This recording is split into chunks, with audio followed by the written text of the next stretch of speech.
Welcome to Tom Papa's Come to Papa.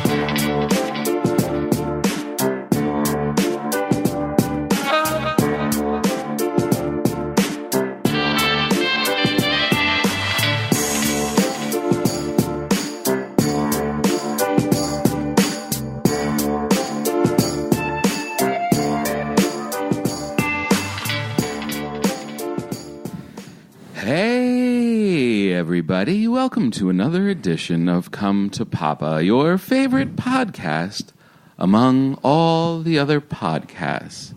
It's a very big day. It's a very special day, as they all are. But this one is even more special because Paul survived and was able to escape from the from the jails of Singapore and made it all the way back. Good to see you, Paul. Welcome back. Good to see you, Tom. This is you said it first. The summer was ending. Now it is officially over. Now you're convinced? Yes. Yeah, it's done. We're in football season. The football pool is rocking along.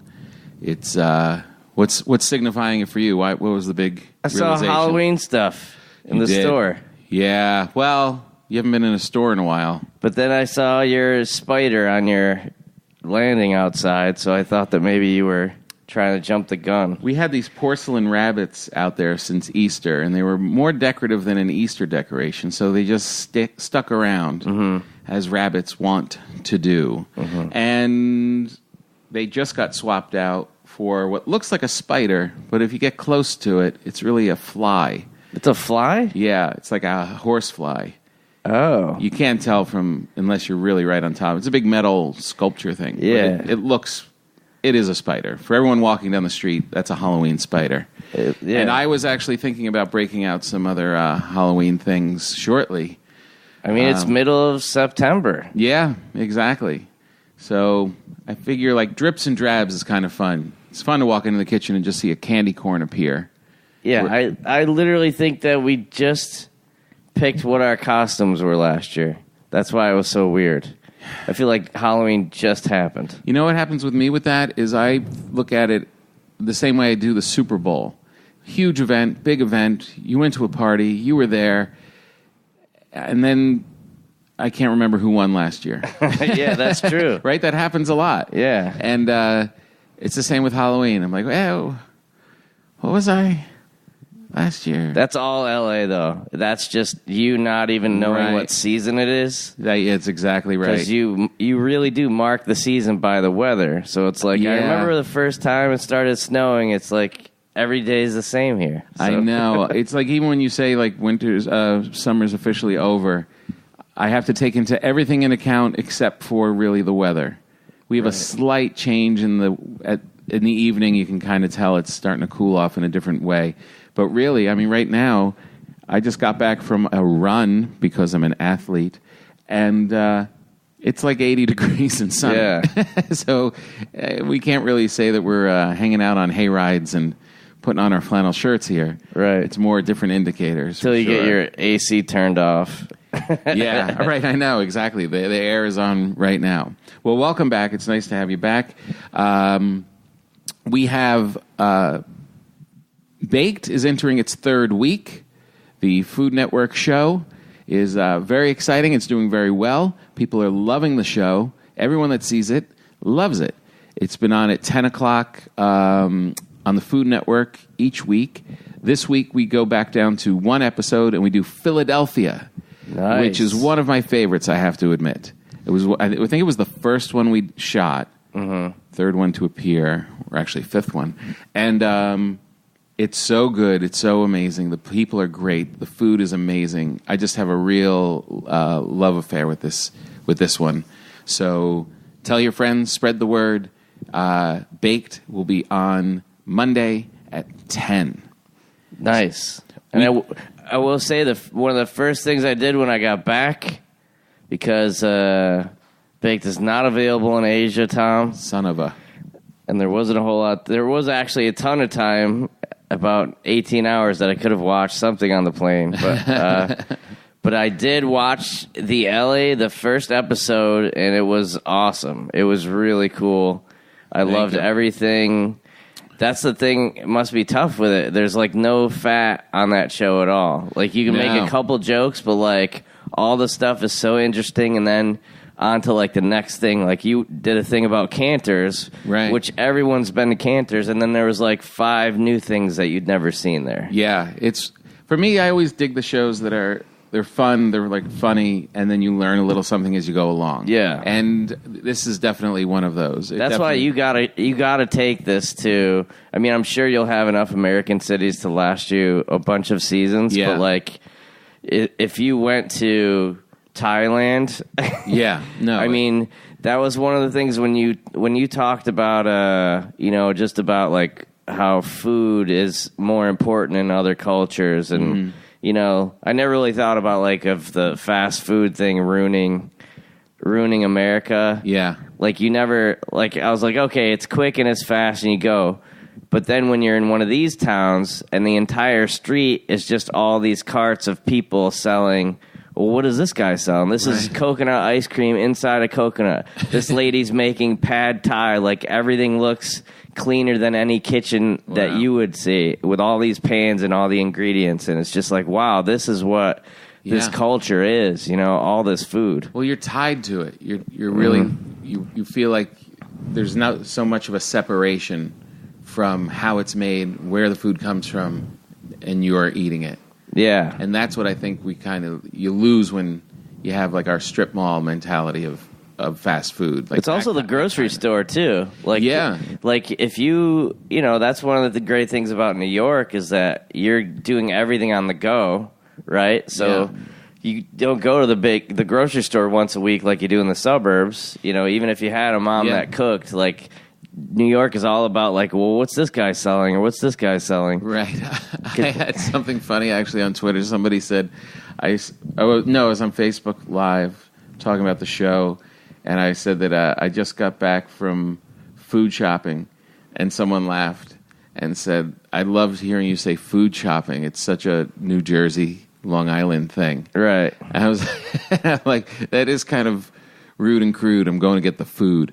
Yeah. Food shopping. I'm like, what do you say? She's like, grocery shopping. It's much more civilized. I'm going food shopping. I'm going to the store that gives me the food. Well, it is exciting when you find, like, especially when you're in New York and you're just going, like, meal to meal, and then you do make that trip to, like, the big food store.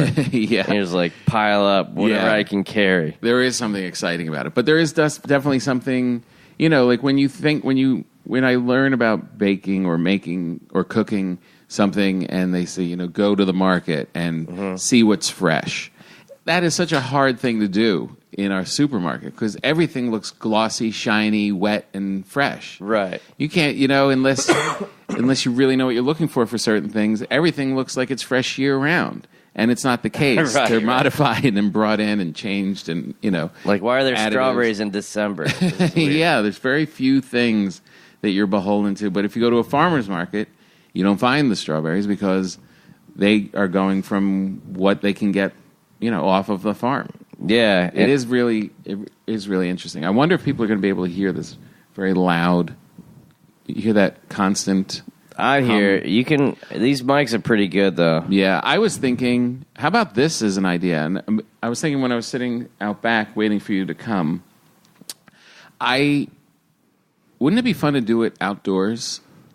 I mean, it'd be fun for us. Yeah, but it'd also be fun for our listeners. What's wrong? Like, you know, we don't need to be in the studio where it's pure sound. Right. I think it would be kind of cool to listen to a podcast where you hear a plane go by, or you hear a bird, or you hear a dog bark, or I mean, it's just the natural. You would sit outside and have a conversation, and you're not like freaking out because a plane went by. Yeah, you know what I mean. Well, did you ever hear the podcast I did with Ari? We did during a Yankee game. Oh yeah, right. We were like in the bleacher seats, and we had the microphones, and I guess we just looked official or something. So they didn't. And we just started talking. And there's actually a no-hitter through like 6 innings.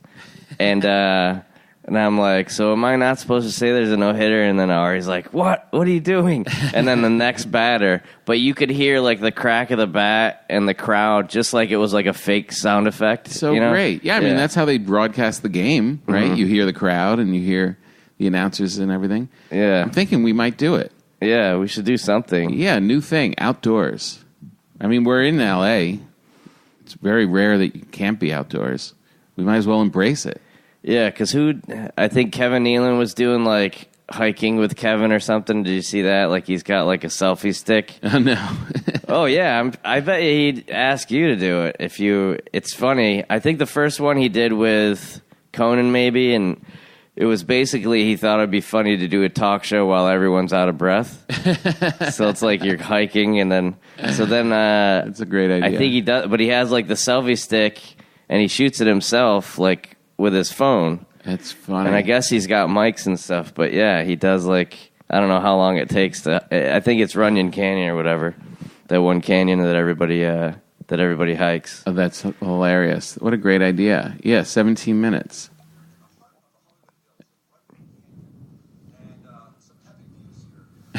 He's so funny. And he's not like a young guy either. Like, he's in pretty good shape to be hiking that. Yeah. Oh, you can have your dog off your leash. I didn't know that. I didn't either. Oh, that's funny. In a lot of celebrity sightings, and then he runs into somebody and interviews them. That's pretty cool. I like that. And then he runs into Sarah Silverman. What a great idea. Yeah, it's we should do something at, like, I was thinking about like a I guess you couldn't do it at a Dodger game, but like what else? I don't want to go far from my house. Where we could be at the driving range. I realize that I make most of my major life decisions based on how close it is to my house. I went to school not that far from home.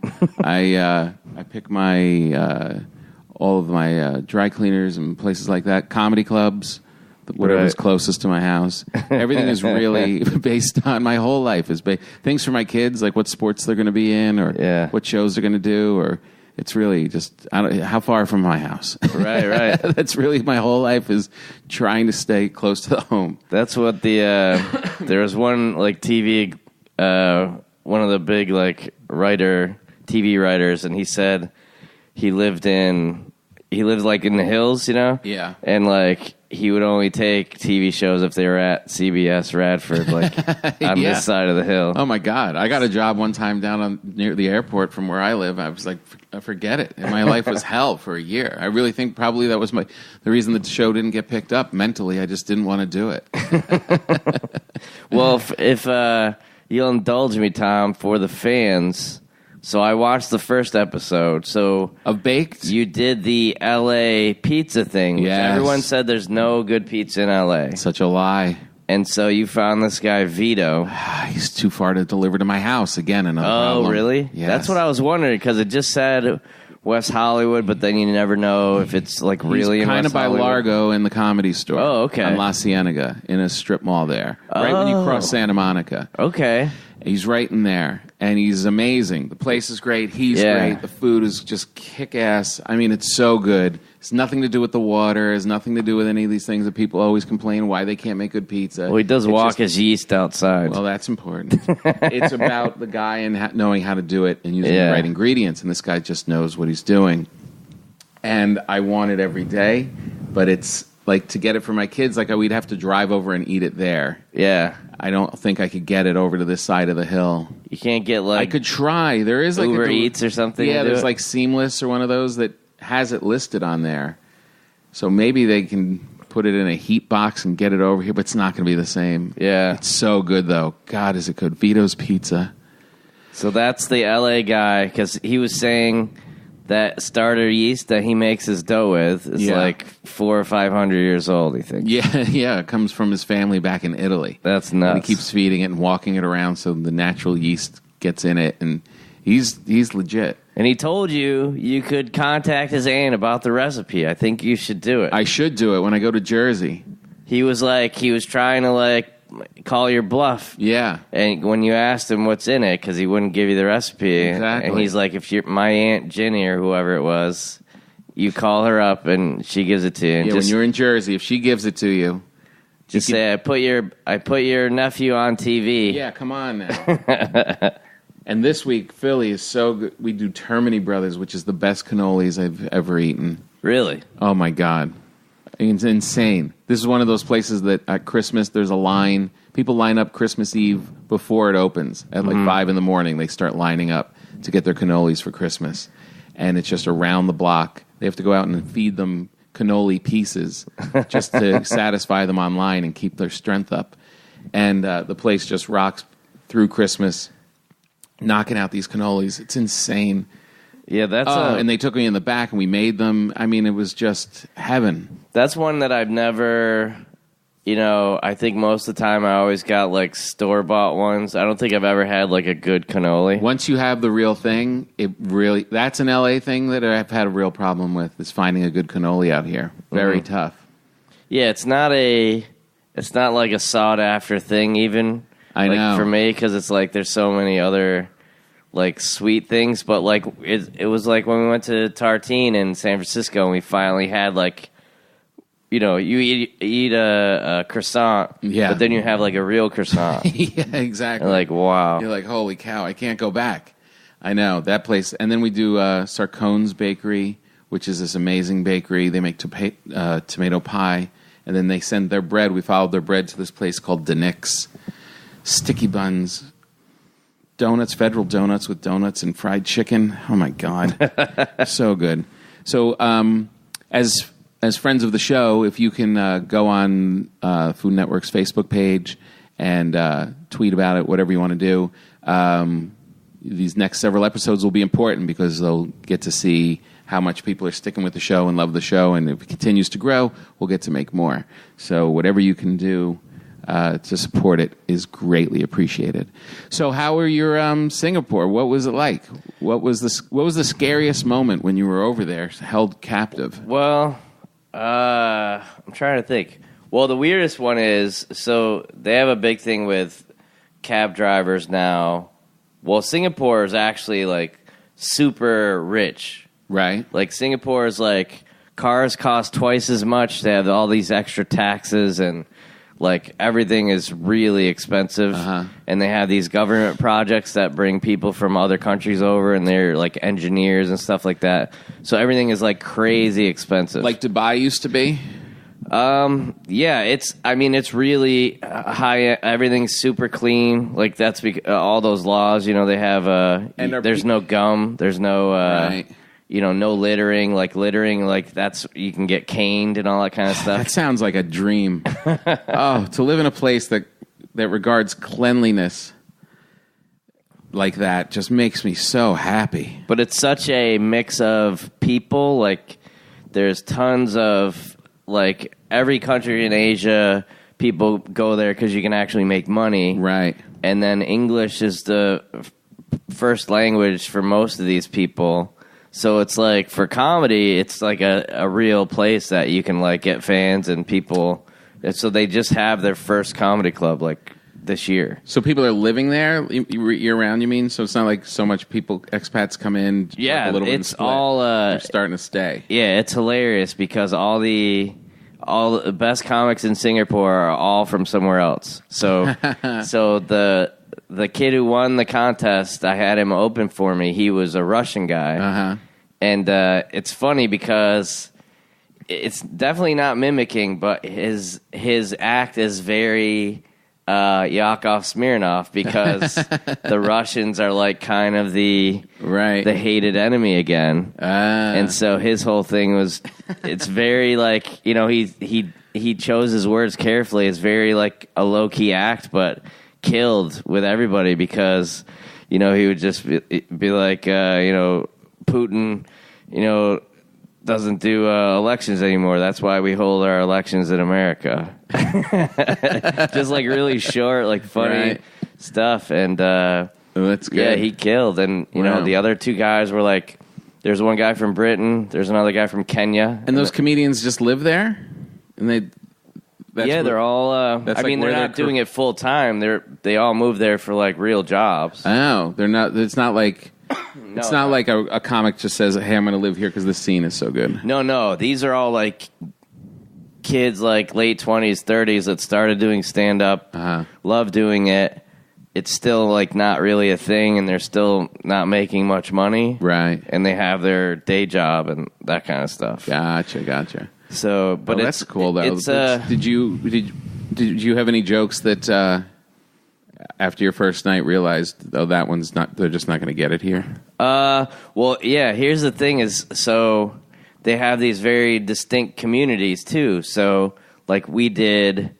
Like the Friday night, we did a show at the Comedy Club, which was it was sold out both nights because it only held like 80 people. Right. So they sold it out, and then they took me in a car. As soon as I was done my set, they took me in a car to this Holland Z Club, which was like a Dutch country club. And it was like 40% Dutch, but then it was like a lot of Americans, a lot of British people. Right. So it was like, then you start racking your brain like, oh, when I went to Amsterdam, which jokes did I do? Right. Which ones couldn't they get? Yeah, it was really, it was interesting, the stuff that works everywhere.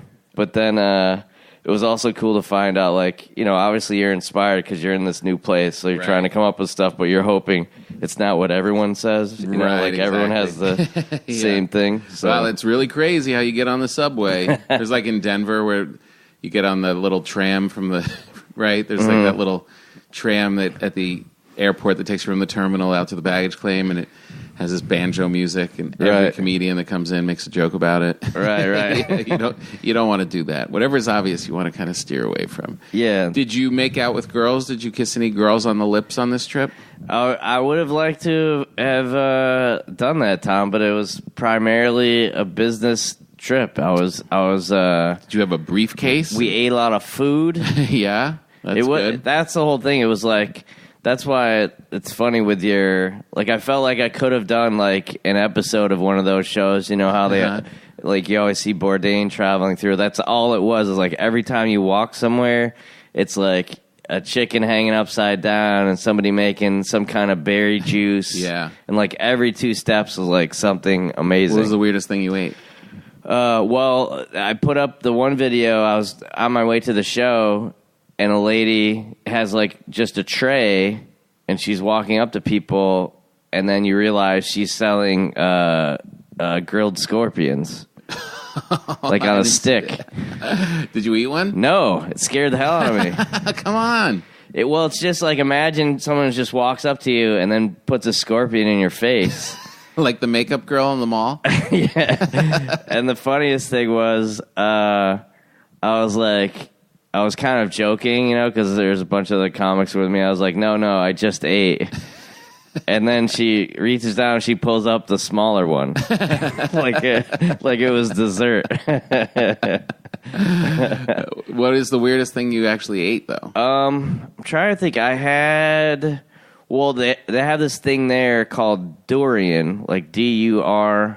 And it's one of those fruits that, like... the culture really embraces in Bangkok, but it smells terrible.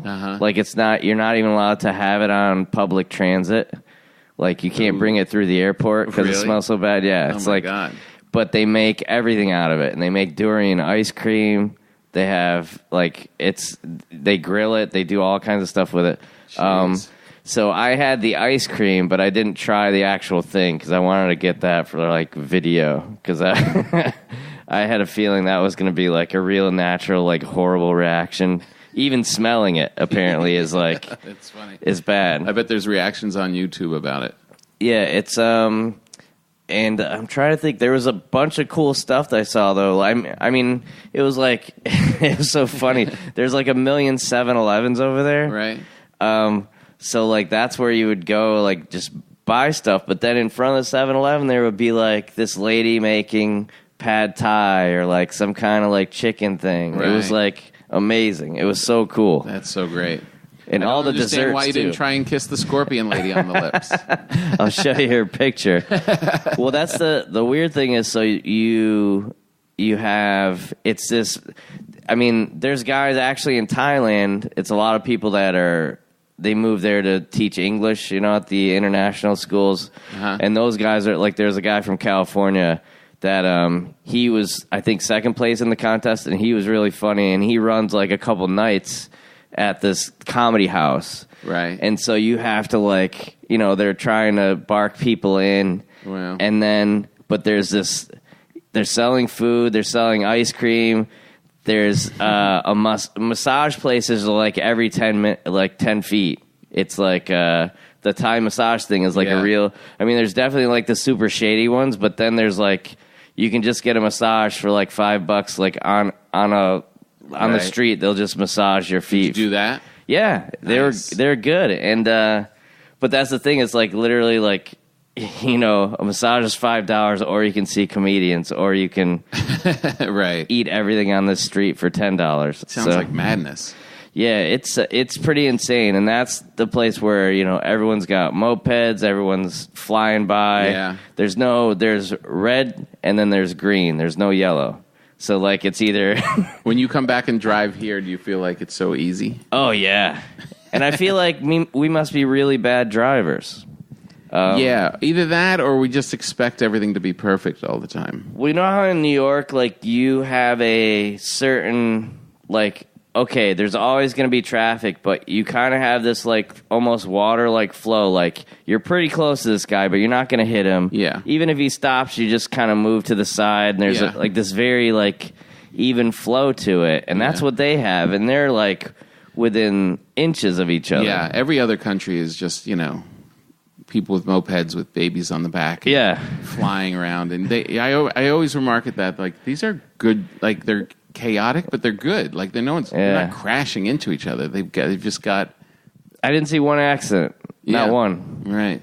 And that did remind me though, because I was like, this is so amazing that everyone like, I stereotype this a little bit, but it's like there's a lot of women just like in skirts, like riding mopeds to work, right? Stuff like that. I was like, oh, that's like really cool. Yeah. And why didn't you kiss one of them? I wish they were moving too fast. You got to get your own moped for crying out loud. But that did come to my mind was like, oh, this is great. How come we're not more like this? Even when I was thinking about like, well, why don't I ride one of these things? It can't be that. And then you see, like, the teenager driving, and then the mom's holding a baby, and it's like, oh, maybe this isn't a good idea. Yeah, right, exactly. What's up with the storm? Are we going to is the storm going to be a big thing? That's what they're trying to say. It's the biggest thing that's ever going to happen, right? That's every storm. Yeah. But now everyone's going to be like the worst one ever. I heard it, like, kind of tick down a little, didn't it? I don't know. It's my sister's in North Carolina, so she's inland pretty far, like Charlotte, but I think it's supposed to go through North Carolina, right? Yeah. Let's see what the storm update. People are either going to be upset that it's not as big as they thought, or it's going to be horrible and nobody warned them. Yeah. Watch out, America. Hurricane Florence is so enormous, we could only capture her with a super wide-angle lens from the space station. Get prepared at the East Coast. This is no kidding nightmare coming for you. God, who's writing that? Alexander the Great. Who's that? I don't think. I'm sure he doesn't sound official. It doesn't sound really official. It's got to clear up by next week because I have a live Come to Papa on Tuesday in New York, and then I go up to Portland, Maine, and then Rhode Island and West Hampton. A big week of comedy. So I don't want this Florence. Are you outside again? Getting in the way. The Hamptons? No, the Hamptons, I'll be inside. Wind and rain hit the Outer Banks. Wind and rain of Hurricane Florence has begun to lash the North Carolina on Thursday, with the storm growing in size, packing sustained winds of up to 105 miles an hour, and driving a storm surge that could reach 13 feet in places. It is a category, what? I'm going to give it a 3. I'm going to give it a 3. It's not that hot. That was my old joke that, you always screw up lyrics when you're a kid. Oh, wait, it's down to 2. 2? It was a 4, then it was a 3, now it's a 2. Anyone dies from a 2, you've got problems. Your house is crap. Yeah, What was your joke? The Stones' Jumpin' Jack Flash. Yeah. The first line is like, I was born in a crossfire hurricane. It's a great And one. my friend thought it was Class 5 hurricane. I was like, yeah, Mick Jagger's a meteorologist. He loves throwing in those terms. Crossfire hurricane. What a great line. All right. So I guess the storm will be fine. I guess I'll be going up to Portland, Maine next Thursday without incident. You'll be all right. I can make it. Are the leaves changing? This is the time of year when the leaves are changing. I'm sure they got snow. It sounded like Dice Clay character. And the leaves changing. I was going to ask you, Yes, sir. there is a day Yankee game that might be your last chance on Tuesday. I am trying to go to the Yankee game on Wednesday in between Come to Papa and Portland, Maine. Oh, I see. And my good friend Debbie at the Yankees is trying to arrange for tickets, and we're having some difficulty. It's a Red Sox game, Right. which is a big deal. I could see, like, if we're chasing them in the pennant, them being tough tickets to come by. But we are now 10 games back Yeah. in an impossible situation. We're not going to get them. We're actually fighting for our lives we're only a game ahead in the wild card right now. Right. So, Red Sox, Schmed Sox, give me some tickets. Yeah. Right? Stop messing around. Come on. I haven't been to one game all year. Come on, Debbie. Come on, Debbie. We can do a baked episode from the Yankee Stadium food court. I think she's holding out. I think she's like, bring me some bread again. I brought her bread last year. Maybe. And I think she's like, either you bring me bread or it's not happening. I'm gonna email her right now as we're talking and say, is it about the bread? Debbie. I think it is. And we had football season started since I was gone. I was awake for the 1 a.m. kickoff in Singapore to watch the New York Giants play, and I only stuck with it. I heard they looked pretty good, but made some mistakes. Well, the offense looks good, except for the line and the I think everyone was excited for football season, and first week everyone still has hope. But Saquon Barkley, the rookie running back, looked great. I heard he looked great. That's exciting. Eli looked great. So yeah, hopefully it'll be a fun year. I didn't realize. Again, you forget from last year that they had only won 3 games last year. Oh, jeez. It's so awful. 3 the whole season. I don't remember that pain. I must have checked out. Yeah, we kind of checked out early last year. Yeah, so we got to hang in there. It is nice having it on, I have to admit. I don't watch it as much, especially now during baseball, but I am definitely... it's, again, when you don't live in a place that has weather, seeing football on and having to get my picks in, pretty good. My football pool, I had my daughter... I would just tell her the games, and she picked the city. Okay. Right? So Cleveland, Pittsburgh, she picks whatever. No regard for the spread, no regard for anything. And she did pretty great. She was like 9-6, 10-6. Oh, nice. Yeah, 10-6, not knowing anything. So... What's there to know? This weekend, yeah, I know, exactly. This week I'm going to try and do it and see what happens. But... it is nice. This is good bread baking time also. Right. I made an amazing 2 loaves of olive bread. Who, Nelly? You're not an olive bread fan? I'm not an olive fan. Yeah. I am a sesame seed. It is funny, and I don't think we Poppy call seed. out enough how ironic it is or how funny it is, just purely hilarious, that I have a show on the Food Network, and my buddy doesn't eat any foods. Like, we don't really point that out very much. I mean, we used to highlight that you'd never eaten an egg before and that you don't eat all these different foods. And I guess it got overwhelmed in the tsunami of this bread thing. But I think it's time to go back and reconsider how hilarious it is that I'm on the Food Network and you don't eat food. Well, that can be the next show is me eating all these foods. Well, we're finally going to Austin so we can go see my buddy, the Iron Chef. In Austin, for sure. David Bull. So that'll be good. Yeah, he's the one who November 2nd, I think we're there. We have a lot of dates coming up. Well, Texas we haven't gone to really, so that's our. We have a lot of dates. That'll be good, man. Cleveland, Kansas City, Austin, San Antonio, New York, Boise, Livermore, Dallas, Kansas City, I said already, Irvine. Holy cow, we're going to be everywhere. Yeah, Denver. We'll be eating. We're going to eat our way through. So I got to keep up my running regimen. Keep Michelle Wolf excited. Yeah, well, you would have loved going there because there was so much food, and everything was like a mixture, of crazy stuff. Like even on the airplane, I had they had like chicken spaghetti, like chicken.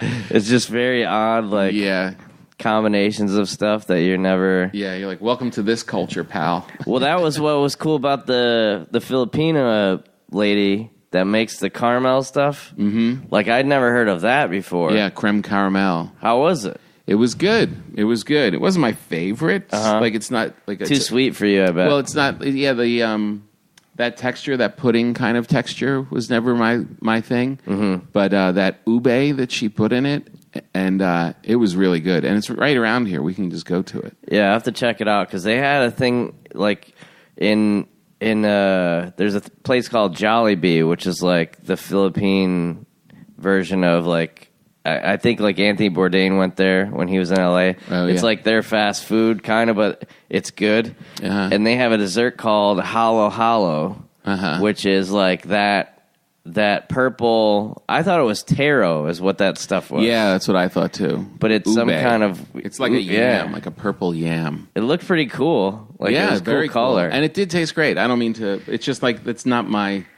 number one style of stuff. Yeah, but it's good.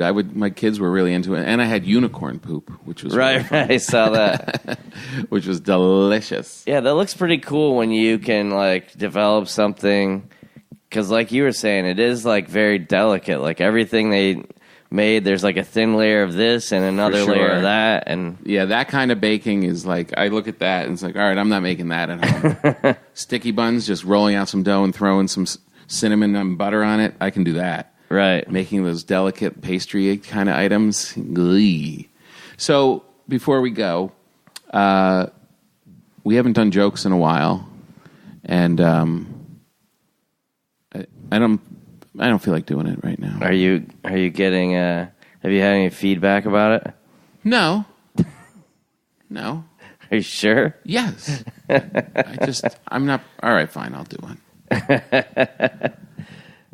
How about this? This is from 50 short jokes that anyone can remember. Okay. So these will be good for you to take out. You know, a lot of times we don't like to do, a lot of times as comedians, people come up and ask us to be funny on the spot because they expect us to have a joke, and we don't normally have jokes. And when we read these, you'll realize why. Did you hear about the mathematician who's afraid of negative numbers? He'll stop at nothing to avoid them. I don't know about that. So short you can remember yourself. Why do we tell actors to break a leg? I don't know. Because every play has a cast. Reader's Digest coming in with the controversial hardcore stuff. They're like the Louis C.K. of. Are you sure you wanted to put yourself jokes. through this? Yesterday, I saw a guy spill all his Scrabble letters on the road. This is such a horrible premise to begin with. Yesterday, I saw a guy spill all his Scrabble letters on the road. I asked him, "What's the word on the street?"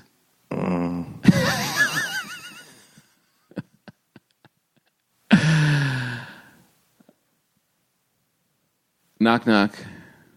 Who's there? Control freak. Control freak who? Con. Okay, now you say control freak who? We missed rehearsal. A woman in labor suddenly shouted, shouldn't, wouldn't, couldn't, didn't, can't. Don't worry, said the doc. Those are just contractions. Oh, that's an English joke. Oh, Reader's Digest coming in hot. How about one dirty joke? Uh-oh. And then we'll end this week's podcast on a painful note. Dirty jokes. I'm going to go with the list that has 17 dirty jokes, because that's a weird number. Click to reveal. What is that? Oh, that's terrible. I don't like to be too dirty.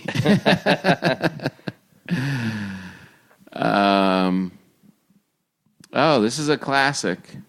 It's a terrible one. It's bad. Okay. But it's one of the first dirty jokes I ever heard as a child. All right.